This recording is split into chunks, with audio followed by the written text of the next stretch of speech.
இந்த கடைசி நாட்களிலே இது ஆண்டுடைய, நான் எப்பொழுதுமே சொல்லுவேன், நல்லா கவனிங்க, எப்பொழுதெல்லாம் ஆண்டவர் எழுப்புதலை அனுப்புகிறாரோ, கவனிங்க, உதாரணத்திற்கு ஒரு ஜெப எழுப்புதலை கர்த்தர் அனுப்புகிறார் என்றால் பிசாசு அதை டூப்ளிகேட் பண்ணுவான், டூப்ளிகேட் ரிவைவல் உண்டாக்குவான்.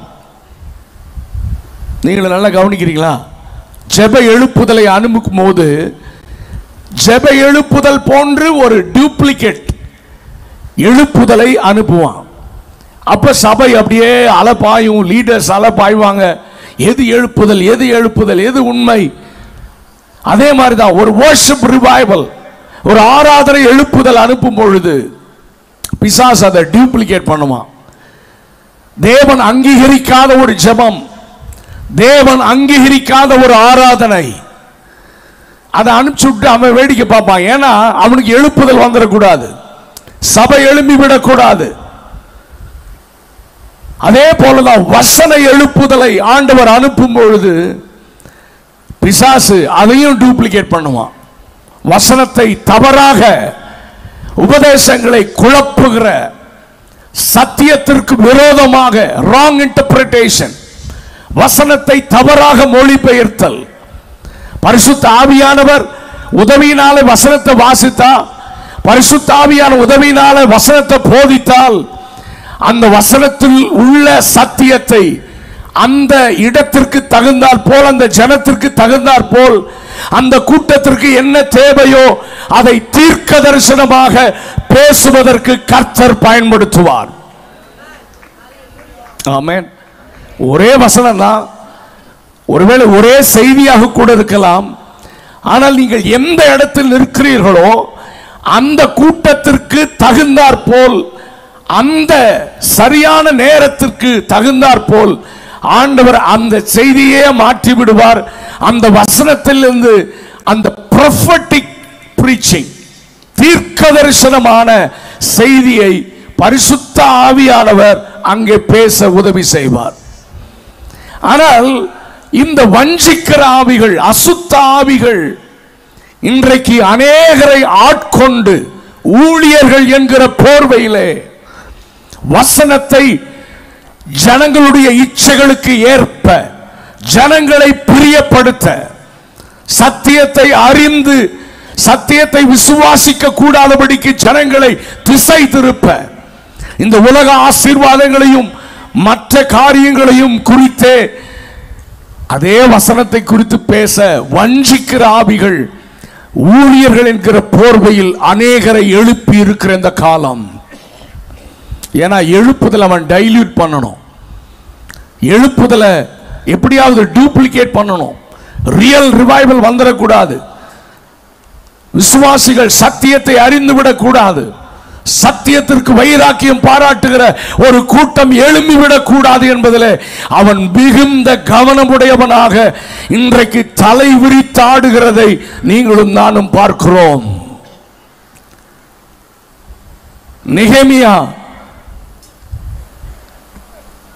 பாழாக்கப்பட்ட அலங்கங்களை திரும்ப கட்ட, இடிந்து கிடக்கிற அந்த அலங்கங்களை திரும்ப கட்ட தரிசனம் பெற்றான். நெகேமியா ஒரு பியூட்டிஃபுல் புக். நெகேமியா ஒரு எழுப்புதலின் புஸ்தகம். ரெஸ்டோரேஷன், ரீபில்டிங் தி ஏன்ஷியன்ட் வால்ஸ். தகர்க்கப்பட்ட அலங்கங்களை திரும்ப கட்ட நெகேமியாவுக்கு ஒரு தரிசனம் உண்டானது. அப்துல் கலாம் ஒன்று சொன்னார், நீ தூங்கும் போது உனக்கு வர்றது கனவுடா, நீ முழிச்சிட்டு இருக்கும் போது உன்னை தூங்க விடாம பண்றதுதான் தரிசனம் என்று சொன்னார். அது எவ்வளவு உண்மை இல்லை? நாம் கனவு காண அழைக்கப்படவில்லை, தரிசனம் காண அழைக்கப்பட்டிருக்கிறோம். ஒரு அல்லேலூயா சத்தமா சொல்லுங்க. கனவு தூங்கும் போது வரும், தரிசனம் உன்னை தூங்கவே விடாது. ஹல்லேலூயா. இன்றைக்கு உன்னை தூங்க விடாமல், ஆமென், தரிசனத்தை நிறைவேற்ற துடிப்புள்ள வைராக்கியம் உள்ள ஒரு ஊழியனாக இந்த கடைசி எழுப்புதலிலே எனக்கும் ஒரு பங்கு வேண்டும் என்று தேவ சித்தத்தை செய்வதற்கு துடிதுடிப்பாக வைராக்கியத்தோடு எழும்பி செல்லுகிற ஒரு சில வாலிபர்களை கர்த்தர் இந்த கூட்டத்திலும் தேடிக்கொண்டிருக்கிறார். ஒரு அல்லேலூயா சத்தமா சொல்லுங்க. ஆமென். நேற்று தினத்திலே நான் வாலிபர்களுக்கு பேசும்போது சொன்னேன், மோசே பாளையத்தின் வாசலில் வந்து நின்று கத்துகிறார், who is on the Lord's side? கர்த்தருடைய பட்சத்தில் நிற்கிறவர்கள் யார்? இன்றைக்கு அதே அழைப்பு நம்முடைய சபையிலும் அறைகூவல் விடப்படுகிறது. who is on the Lord's side? சத்துரு ஒரு பக்கம் ஊழியத்தையும் எழுப்புதலையும் அணைத்துவிட, ஆண்டவர் போடுகிற அக்கினியை அணைத்துவிட, எரிந்து பிரகாசித்த விளக்கெல்லாம் மங்கி எறிகிற திரியாக மாறி போக பண்ண பிசாசு தீவிரம் காண்பிக்கும் பொழுது, ஆண்டவருக்காக எரிந்து பிரகாசிக்கிற, ஆண்டவருக்காக வைராக்கியம் பாராட்டி தேவ சித்தத்தை செய்ய தன்னை அர்ப்பணிக்கிற ஒரு கூட்டத்தை பரலோகம் தேடி வந்திருக்கிறது. நல்ல கவனிங்க. இங்க இருக்கிற அருமையான பிள்ளைகளுக்கு மட்டுமல்ல, எல்லாருக்கும் ஒரு காரியத்தை நான் சொல்ல மிகுந்த பாரத்தோடு இந்த இடத்துல இருக்கிறேன். 1 யோவான் 4வது அதிகாரம் 1வது வசனங்களிலிருந்து ஒரு சில வசனங்களை நான் வாசிக்கிறேன். 1 John chapter 4 verses from 1 to 6. 1 யோவான் 4ஆம் அதிகாரம் 1லிருந்து, பிரியமானவர்களே, உலகத்தில் அநேக கள்ள தீர்க்கதரிசிகள் தோன்றி இருப்பதினால் நீங்கள் எல்லா ஆவிகளையும் நம்பாமல் அந்த ஆவிகள் தேவனால் உண்டானவைகளோ என்று சோதித்தறியுங்கள். தேவ ஆவியை எதினாலே அறியலாம் என்றால், மாம்சத்தில் வந்த இயேசு கிறிஸ்துவை அறிக்கை பண்ணுகிற எந்த ஆவியும் தேவனால் உண்டாயிருக்கிறது. மாம்சத்தில் வந்த இயேசு கிறிஸ்துவை அறிக்கை பண்ணாத எந்த ஆவியும் தேவனால் உண்டானவை அல்ல. வரும் என்று நீங்கள் கேள்விப்பட்ட அந்தி கிறிஸ்துவுடைய ஆவி அதுவே. அது இப்பொழுதும் உலகத்தில் இருக்கிறது. பிள்ளைகளே, நீங்கள் தேவனால் உண்டாயிருந்து அவர்களை ஜெயித்தீர்கள். ஏனெனில் உலகத்தில் இருக்கிறவனிலும் உங்களுக்குள் இருக்கிறவர் பெரியவர். அவர்கள் உலகத்திற்குரியவர்கள் ஆகையால் உலகத்திற்குரியவர்களை பேசுகிறார்கள். உலகமும் அவர்களுக்கு செவி கொடுக்கும். நாங்கள் தேவனால் உண்டானவர்கள். தேவனை அறிந்தவன் எங்களுக்கு செவி கொடுக்கிறான். தேவனால் உண்டாயிராதவன் எங்களுக்கு செவி கொடுக்கிறதில்லை. இதனாலே கவனிங்கள், இதனாலே சத்திய ஆவி இன்னதென்றும் வஞ்சக ஆவி இன்னதென்றும் அறிந்திருக்கிறோம். இன்றைக்கு கடைசி கால ஒரு பெரிய ஒரு சவால் ஊழியக்காரர்களுக்கு, சபைகளுக்கு, வஞ்சிக்கிற ஆவியை அடையாளம் கண்டுகொண்டு சத்திய ஆவியினாலே நிறைந்து சத்தியத்தை போதிக்கிற ஒரு கூட்ட ஊழியர்களை கர்த்தர் எழுப்ப சித்தமாயிருக்கிறார். ஒரு அல்லேலூயா நல்ல சத்தமா சொல்லுங்க பார்க்கலாம். பரிசுத்த ஆவியானவரால் நிறைந்து, பரிசுத்த ஆவியானவரால் நடத்தப்படுகிற, எப்படி ஆதி அப்போஸ்தலர்கள் பரிசுத்த ஆவியினால் நிரப்பப்பட்டு பரிசுத்த ஆவியினால் நடத்தப்பட்டார்கள், அவர்கள் மூலமாகத்தான் தேவ ராஜ்யம் தீவிரமாக ஸ்தாபிக்கப்பட்டது. ஒருவேளை பந்தி விசாரிப்பிற்கென்று தெரிந்தெடுக்கப்பட்ட ஸ்தேவானாக இருக்கலாம், பிலிப்புவாக இருக்கலாம், சாப்பாடு பரிமாறுறதுக்காகத்தான், விசாரிப்பதற்காகத்தான் நற்சாட்சி பெற்றவர்கள், ஆவியினால் நிரப்பப்பட்ட அவர்கள் அப்போஸ்தலர்கள் தெரிந்தெடுத்தார்கள். ஆனால் அவர்கள் தேவ ஆவியினால் நிரப்பப்பட்டவர்கள் மட்டுமல்ல, தேவ ஆவியினால் நடத்தப்பட்டார்கள். அவர்கள் மூலமாக மந்திரிமார்கள் அசைக்கப்பட்டார்கள். மந்திரிகளுக்கு கூட அவர்கள் ஞானஸ்தானம் கொடுத்தார்கள்.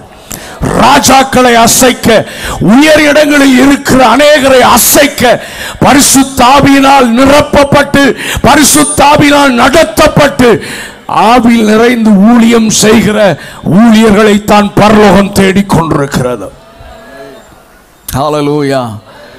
சத்தியத்திற்கு சாட்சியாக, தூணும் ஆதாரமுமாக, வைராக்கியமாக நிற்க, எந்த காரியத்திலும் காம்ப்ரமைஸ் பண்ணாம சத்தியத்திற்காக நிற்க ஆண்டவர் ஒரு கூட்டத்தை தேடுகிறார். அவர்களை மட்டும்தான் இந்த எழுப்புதலிலே கர்த்தர் பயன்படுத்த போகிறார்.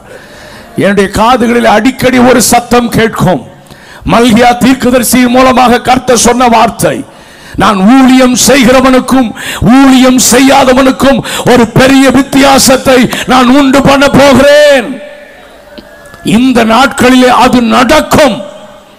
வயிற்று பிழைப்பிற்காகவோ மற்றவருடைய அங்கீகாரத்திற்காகவோ பணத்திற்காகவோ புகழுக்காகவோ பட்டத்திற்காகவோ ஊழியம் செய்கிறவர்களை கர்த்தர் அகற்றி தேவ ராஜ்யம் ஸ்தாபித்து சபைகளுக்குள்ளே உண்மையான எழுப்புதலை கொண்டு வர, ஒரு கூட்ட ஜனத்தை தட்டி எழுப்ப, தேவ ஆவியினால் நிரம்பி ஊழியம் செய்கிறவர்களை பரலோகம் அடையாளம் காண்பிக்க விரும்புகிறது. ஆமென். இந்த மாலை காலை நேரத்தில் I want to encourage you people. நான் உங்களை என்கரேஜ் பண்றேன். எத்தனை வருஷம் ஊழியம் செய்யறன்றது முக்கியம் அல்ல, நான் எப்படி ஊழியம் செய்தன்றது தான் முக்கியம். ஆமென். அநேக சில்வர் ஜூப்ளி டைமண்ட் ஜூப்ளி கொண்டாடுவாங்க. எனக்கு அதுல எல்லாம் உடன்பாடே இல்லை. நான் இன்னும் ஆண்டவருக்காக ஒன்றும் செய்யலை. கடந்த 35 ஆண்டுகளுக்கு மேலே நான் தேவனுக்கு ஊழியம் செய்கிறேன். ஆனால் திரும்பி பார்த்த ஆண்டவரே, நான் உருப்படியாக ஒன்றும் செஞ்ச மாதிரி எனக்கு தெரியல ஆண்டவரே, திருப்தி இல்லை ஆண்டவரே. இன்னும் ஆண்டவருக்காக வாழணும், இன்னும் ஓடணும், இன்னும் தேவ ராஜ்யத்தை ஸ்தாபிக்கணும், இன்னும் ஒரு சிலரையாவது எழுப்பணும்ன்ற துடிப்போடு தான் ஓடிக்கொண்டிருக்கிறேன். தேவ சமூகத்திலே நான் சொல்லுகிறேன், I want to encourage you this morning. சத்திய ஆவியானவர், இந்த காரியத்தை நான் வேகமாக சொல்லி முடிக்கிறேன். இது பிரசங்கம் அல்ல, நான் ஒரு ஆண்டவர் எனக்குள்ளே கொடுத்த வார்த்தைகளை சொல்றேன். யோவான் 14ஆம் அதிகாரம் 16, 17 வசனங்களை வாசிக்கும் போது, நான் பிதாவை வேண்டிக் கொள்வேன், அப்பொழுது என்றைக்கும் உங்களுடனே கூட இருக்கும்படிக்கு சத்திய ஆவியாகிய வேறொரு தேற்றமாளனை அவர் உங்களுக்கு தந்தருளுவார். உலகம் அந்த சத்திய ஆவியானவரை காணாமலும் அறியாமலும் இருக்கிறபடியால் அவரை பெற்றுக்கொள்ள மாட்டாது. யோவான் 16, 13 15 வசனங்கள். சத்திய ஆவியாகிய அவர் வரும்பொழுது, நல்ல கவனிங்க, சகல சத்தியத்திற்குள்ளும் உங்களை நடத்துவார். அவர் தம்முடைய சுயமாய் பேசாமல், இதை நல்ல கவனிக்கணும். பிரீச்சர்ஸ், ஊழியத்திற்கு ஒப்பு கொடுத்திருக்கிற பிள்ளைகள், பரிசுத்த ஆவியானவரே சுயமாய் பேச மாட்டாராம். ஒரு அல்லேலூயா சத்தமா சொல்லுங்க பார்க்கலாம். இது நமக்கு ஒரு எச்சரிப்பு. சுயமா தோன்றினவர்கள் எல்லாம் நம்ம பேசக்கூடாது. பரிசுத்த ஆவியானவர் மூலமாகத்தான் ஆண்டவர் பேச. நம்ம just mouth piece, we are just a mouth piece. அல்லது யோவான் ஸ்நானகன் சொன்னது போல வெறும் சத்தம் தான். நம்ம பேசுகிறது நீங்கள் அல்ல, பரிசுத்த ஆவியானவர். அந்த வசனத்தை நல்லா கவனிங்க. சத்திய ஆவியாகிய அவர் வரும்போது சகல சத்தியத்திற்குள்ளும் உங்களை நடத்துவார். அவர் தம்முடைய சுயமாய் பேசாமல் தாம் கேள்விப்பட்டவைகள் யாவையும் சொல்லி வரப்போகிற காரியங்களை உங்களுக்கு அறிவிப்பார். அவர் என்னுடையதில் எடுத்து உங்களுக்கு அறிவிப்பதினால் என்னை மகிமைப்படுத்துவார். பிதாவினுடையவைகள் யாவும் என்னுடையவைகள், என்னுடையதில் எடுத்து உங்களுக்கு அறிவிப்பார் என்றேன். யோவான் 15, சரி, அதை தொடர்ந்து 2 தீமோத்தேயு வாசிங்கள். 3ஆவது அதிகாரம் 16வது 17வது வசனங்கள். வேத வாக்கியங்கள் எல்லாம் கவனிங்க தம்பி, வேத வாக்கியங்கள் எல்லாம் தேவ ஆவியினால் அருளப்பட்டிருக்கிறது. நம்புறவங்க கரங்களை உயர்த்தி சத்தமா ஒரு அல்லேலூயா சொல்லலாமா? நான் திரும்ப திரும்ப சொல்லுவேன், எழுப்புதல் என்றால் ஏதோ புதுமையாக ஒன்றை செய்வதல்ல. ஆதி பரிசுத்தவானுடைய அனுபவம் திரும்ப சபைக்குள் வருவதுதான் கர்த்தர் எதிர்பார்க்கிற உண்மையான எழுப்புதல். ஆமா, ஆதி சபையின் அனுபவம், ஆதி பரிசுத்தவானுடைய அனுபவம். இன்றைக்கு நிறைய புதுமைகள் சபைக்குள் வருகிறது. ஆவிக்குரிய உலகத்திற்குள் புதுமைகள் உள்ளே வருகிறது. ஆனால் பரிசுத்த ஆவியானவர் ஆதி சபையுடைய அனுபவத்தை திரும்ப சபைக்குள் கொண்டு வரத்தான் ஒரு சிலரை ஈசாக்குகளை கர்த்தர் தேடுகிறார். ஏன் நான் ஈசாக்குன்னு சொல்றேன்? தன் தகப்பனாகிய ஆபிரகாம் தோண்டின துறவுகள், அதை பெலிஸ்திய ஆவிகள் தூற்று போட்டார்கள். ஈசாக்கு அடுத்த ஜெனரேஷன், ஆபிரகாம் ஓல்டு. அவர் காலம் வேற. இன்னைக்கு பசங்க அப்படித்தானே சொல்றாங்க, சார் உங்க காலம் வேற சார், இது எங்க காலம் சார், இது ஏஐ டெக்னாலஜி, பீட்டா ஜெனரேஷன், என்னென்னமோ சொல்றாங்க. நீங்கெல்லாம் பழைய ஆட்கள். இந்த புஸ்தகமும் ரொம்ப பழசுதான். இன்னும் ஆமேன் வர மாட்டேங்குது. இது நேற்றும் இன்றும் என்றும் மாறாது. ஒரு அல்லேலூயா நல்ல கரங்களை உயர்த்தி சொல்லுங்க பார்க்கலாம். ஆமென். இந்த சத்தியம் மாறவே மாறாது. நம்புறவங்க மறுபடியும் ஒரு அல்லேலூயா சொல்லுங்க பார்க்கலாம். ஹalleluya. ஆண்டவர் மாற மாட்டார். ஆண்டவர் எழுதி கொடுத்த வார்த்தைகளும் மாறாது மாறாது மாறாது. இது எல்லா காலத்திற்கும் பொருந்துகின்றது. இந்த ஈசாக்கு அப்படி நான் ஏன் சொன்னேன்னா, ஈசாக்கு நம்ம பசங்களாக இருந்தால் சொல்லுவாங்க, அப்பா நீங்கள் உங்கள் காலத்தில் கையில் தோண்டினீங்க, மண்வெட்டியை பிடிச்சி தோண்டினீங்க துறவு உண்டாக்க. இப்போல்லாம் நாங்கள் டெக்னாலஜி வளர்ந்துருச்சு, நாங்கள் ஒரு பட்டன் தட்டினாலே எத்தனை அடி வேணால் நாங்கள் தோண்டிடுவோம், தண்ணி வந்துடும்.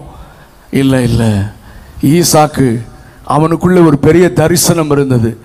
என் தகப்பன் வெட்டின துறவுகளை பெலிஸ்திய ஆவிகள் தூற்று போட்டதற்கு காரணம் உண்டு.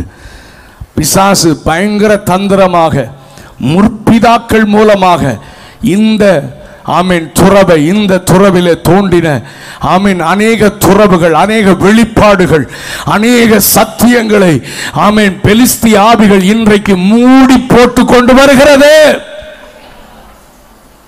ஈசாக்கு ஒண்ணே ஒண்ணுதான், எங்க அப்பா தோண்டின துறவை பெலிஸ்தியாவி மூடிச்சில்ல, அதை திரும்ப தோண்டத்தான் நான் அழைக்கப்பட்டிருக்கிறேன். ஒரு அல்லேலூயா சத்தமா சொல்லுங்க. ஆமென். முற்பிதாக்கள் தோண்டின துறவுகளை ஆமென் பெலிஸ்திய ஆவிகள் மூடி போட்டிருக்கிறது, அதை திரும்ப தோண்டி ரெகோபோத்தை உருவாக்கத்தான் கர்த்தர் உங்களையும் என்னையும் கரம் பிடித்திருக்கிறார். ஹல்லேலூயா. ஆமென்.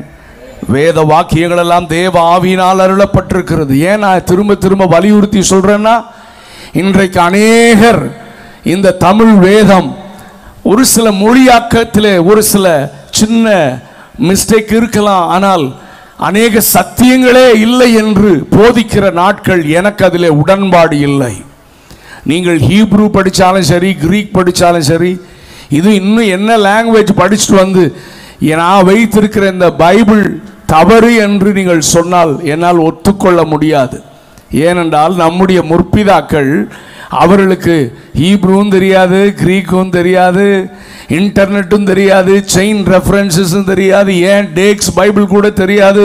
ஒன்னே ஒன்று தான் தெரியும், முழங்கால் பைபிள் காலேஜும் கிடையாது.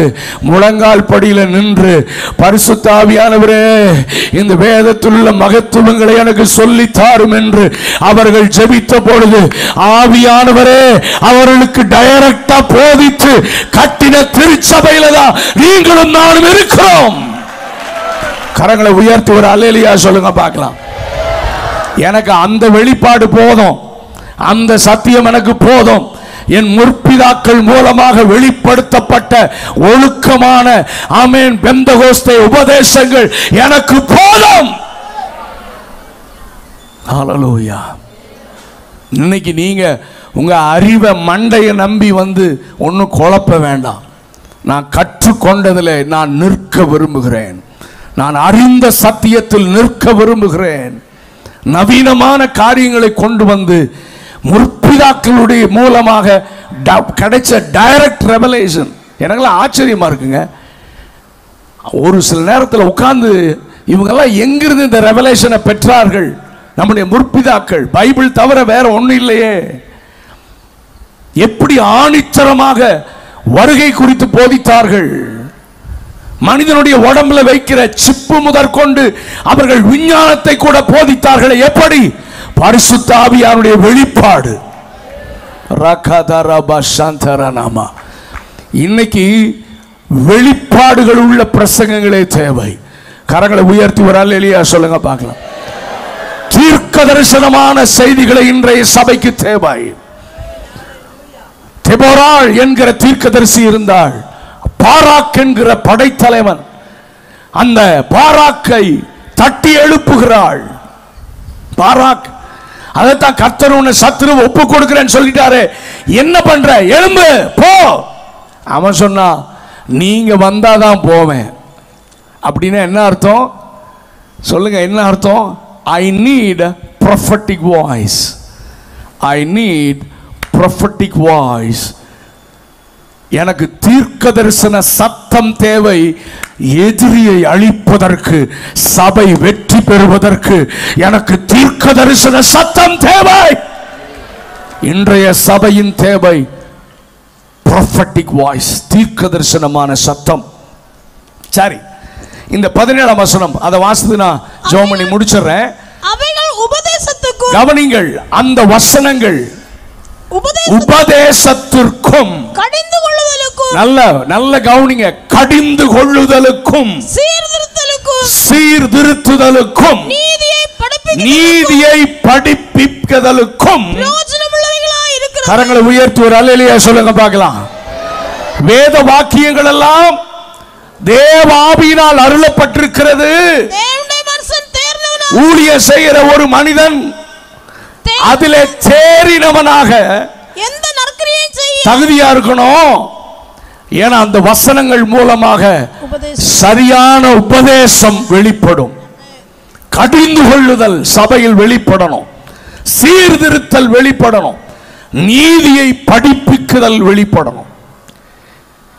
இன்னைக்கு செய்தி, இன்னைக்கு பிரசங்கங்கள், இன்றைக்கு சபை ஆராதனையில் கூட இந்த காரியங்கள் அடங்கி இருக்க வேண்டும். உபதேசம் தெளிவாக போதிக்கப்பட வேண்டும். இன்றைய தலைமுறைக்கு உபதேசம்னா அடிப்படையான உபதேசங்கள் அநேகருக்கு அதிலேயே தெளிவில்லை. உபதேசங்களிலே இன்றைக்கு பயங்கர குழப்பங்கள். அதை மிக தெளிவாக போதிக்கத்தான் நாம் வேதத்தை நன்றாக பரிசுத்த ஆவியின் உதவியோடு வாசித்து தேறினவர்களாக இருக்கணும். பேசிக் ஃபவுண்டேஷனல் டாக்டரின்ஸ் நமக்கு தெரியும். மனம் திரும்புதலை குறித்து இன்றைக்கு திரும்ப திரும்ப சபையிலே சத்தம் கேட்கப்பட வேண்டும். ஒரு அல்லேலூயா சத்தமா சொல்லுங்க பார்க்கலாம். முதலாவதாக சபை மனம் திரும்பணும், விசுவாசிகள் மனம் திரும்பணும், ஊழியர்கள் மனம் திரும்பணும். நம்ம மனம் மாறாம எழுப்புதல் வராது. யோவான் ஸ்நானகனை போல மனம் திரும்புதலை ஆணித்தரமாக பேசுவதற்கு இன்றைக்கு ஆட்கள் தேவை. இரண்டாவதாக பாவ மன்னிப்பிற்கென்று ஞான ஸ்நானம், பரிசுத்த ஆவியின் அபிஷேகம், பிரித்தெடுக்கப்பட்ட வாழ்க்கை, பரிசுத்தவானுடைய ஐக்கியம், அப்பம் பிட்குதல், ஜெபத்தில் தரித்திருத்தல், சபை கூடி வருதல், தேவனுடைய திரித்துவம், பிதா, குமாரன், பரிசுத்த ஆவியானவர், இரண்டாம் வருகை, இயேசு கிறிஸ்துவுடைய இரண்டாம் வருகை, இயேசு கிறிஸ்துவுடைய நித்திய நியாய தீர்ப்பு, இவையெல்லாம் மிக தெளிவாக திரும்ப திரும்ப போதிக்கப்பட வேண்டும். நம்புறவங்க மட்டும் ஒரு அல்லேலூயா சத்தமா சொல்லுங்க. ஆமென். கர்த்தர் எனக்குள்ளே கொடுத்த ஒரு பெரிய பாரத்தை நான் உங்களோட கூட பகிர்ந்து கொள்கிறேன். இங்கிருந்து போகும்போது சும்மா இன்னைக்கு ஏன்னா இவ்வளோ பாரத்தோடு பேசுகிறேன் தெரியுமா? 195 பிரசங்கங்கள் என்னால் கேட்க முடியல. கர்த்தர் உன்னை அதை பண்ணுவார், தடவுவார், உன்னை தூக்கி விடுவார், கண்ணீரை துடைப்பார். ஏய், போய் தெருவில் நின்று பேசாது, சபைக்குள்ள உபதேசத்தை பேசு, பக்தி விருத்தி உண்டாக பேசு. ஒரு பரிசுத்த சந்ததியை சபையில எழுப்ப பரிசுத்த ஆவியால் நிறைந்து ஆரோக்கியமான உபதேசங்களை சபைக்குள் பேசு. சபை தாளாட்டுகிற இடம் அல்ல, சபை உருவாக்குகிற இடம், யுத்த வீரர்களை உருவாக்குகிற இடம். சத்தியத்தை அறிவீர்கள், சத்தியம் உங்களை, சத்தியத்தை அறியணும். சபையில காலையில பாஸ்டர்ஸ் இன்னைக்கு பிரசங்கம் பண்றது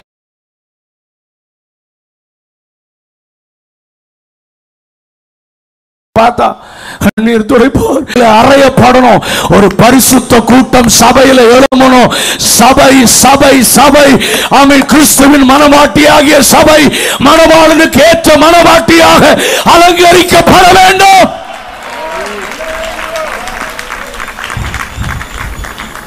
அப்படி எழுப்ப பரிசுத்த ஆவியினால் நிரம்பி நீங்கள் தேவனுடைய வார்த்தையை போதிக்கணும்.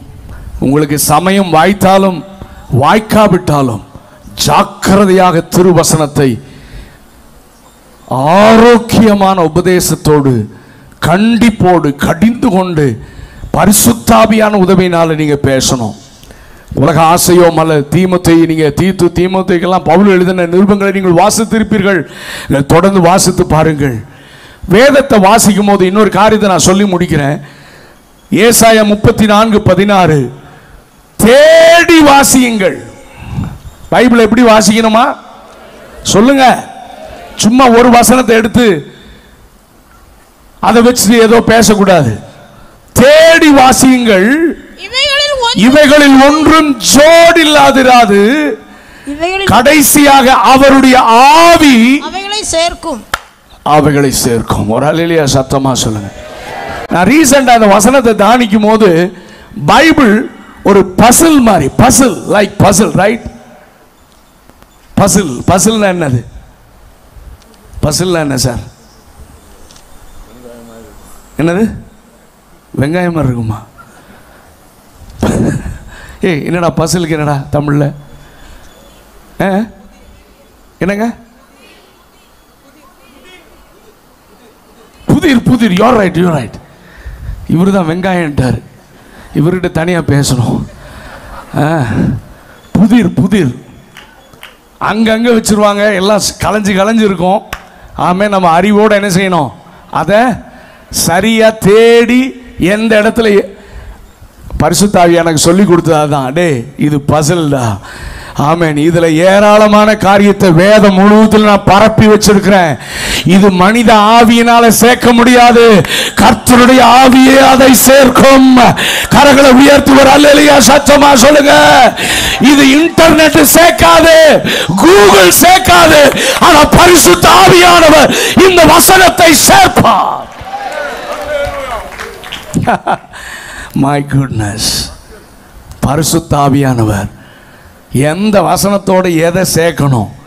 இந்த வசனத்தோட இன்னொரு பக்கம் எங்க இருக்கு? ஆவியானவர் சேர்ப்பார். இந்த தேவ மனிதர்கள் எல்லாம் கேட்டு பாருங்க. எங்களுக்கு பிரசங்கத்திற்கு ஆண்டவர் ஒரே ஒரு வார்த்தை தான் கொடுப்பாரு. ஒரு வார்த்தை வந்து சிந்தையில் விழுகும். அந்த வார்த்தையை கர்த்தர் கொடுத்தார்ன்றதுக்கு எனக்கு நான் கண்டுபிடிச்ச அடையாளம், நான் அந்த வார்த்தையை வச்சு ஜெபம் பண்ணி பைபிளை திறந்தா கொஞ்ச நேரத்தில் வசனத்தை சேர்த்து தந்துடுவார். நல்ல கரங்களை உயர்த்தி ஒரு அல்லேலூயா சொல்லுங்க. அப்பவே தெரிஞ்சுக்குவேன் இந்த பிரசங்கம் கர்த்தர் நமக்கு கொடுத்த செய்தி தான். ஏன்னா பரிசுத்த ஆவியானவரே அதை சேர்த்து விடுவார். ஆமென். So I want to encourage you. தேவனிடத்திலிருந்து ஜெபம் பண்ணி தீர்க்க தரிசனமான வார்த்தையை பெற்றுக்கொள்ளுங்கள்.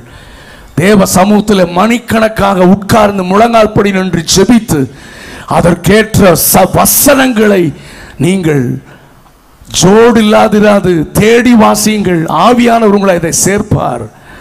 நீங்கள் இணைத்து அந்த வசனத்தை நீங்கள் பிரசங்கம் பண்ணும் பொழுது சபையிலே பக்தி விருத்தி உண்டாகும். சபையிலே எழுப்புதல் உண்டாகும். ஹல்லேலூயா. சபையிலே ஒரு எழுப்புதலின் அக்கினி பற்றி எரியும். வசனத்திற்கு வல்லமை இருக்கிறது. அவருடைய வசனம் ஒருபோதும் வெறுமையாக திரும்பாது. இன்றைக்கு சபைக்கு தேவை தேவனுடைய வசனங்களே, ஜீவனுள்ள வசனங்களே. பரிசுத்த ஆவியின் வல்லமையோடு கூட உடைய வாயிலிருந்து புறப்பட்டு வரட்டும். சோ ஏசாயா 8:20 வேதத்தையும் சாட்சி ஆகமத்தையும் கவனியுங்கள்.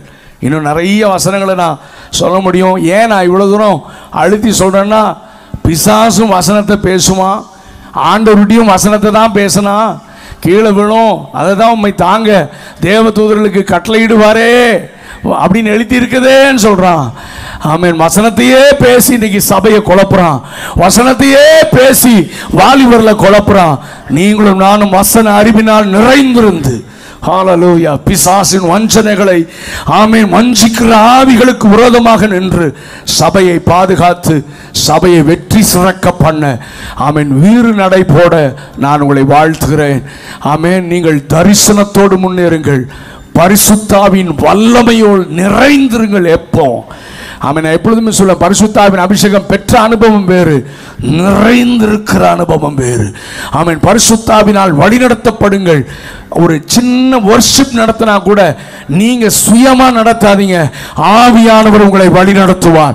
ஒரு ஜெபம் பண்ணா கூட பரிசுத்தாவியார் உங்களை நடத்தட்டும். ஒரு இடத்துல வார்த்தை கொடுத்தாலும் 100% பரிசுத்தாவியானவர் உங்களை ஆட்கொண்டு பயன்படுத்தட்டும். கர்த்தர் உங்களை ஆசீர்வதிப்பாராக. God bless you.